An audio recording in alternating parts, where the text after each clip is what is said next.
Водовозчик Виктор Яковлев пытается буквально достучаться до своих поставщиков. По его словам, в течение уже 5 лет они продают воду в 3 с лишним раза дороже установленных. Ни чеков, ни других документов, подтверждающих фактическую цену, не предоставляют. Вот таких вот точек у нас 5 штук по городу.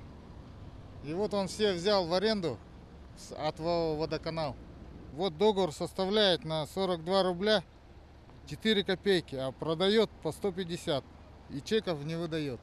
В доказательство своих обвинений предприниматель снял видео, где покупает воду по завышенной стоимости. 1155. А в кубах это сколько? 7,7. 7 кубов 700 литров. Да. А тут этот кассового аппарата нет у вас? Нет. Чеков не дает что? Водовозчики организовали собрание, где хотели урегулировать этот вопрос с руководителями предприятия, но те на контакт идти отказались. Михалыча можно позвать? Да, в окошко мне. А мне какая разница? Ну позовите его, вы же там. Идите в окошко, здесь другого. Так он не открывает там. Я сейчас полицию вообще вызову. Встретиться с прессой директор также отказался, ссылаясь на своего юриста, но прокомментировал все по телефону. По их словам, вы поднимаете цены. Мы сейчас вот разговор с вами записываем. Вы не могли бы прокомментировать эту ситуацию? Цены я не повышаю, у меня установлено РЭКом, я регулируюсь 42 рубля.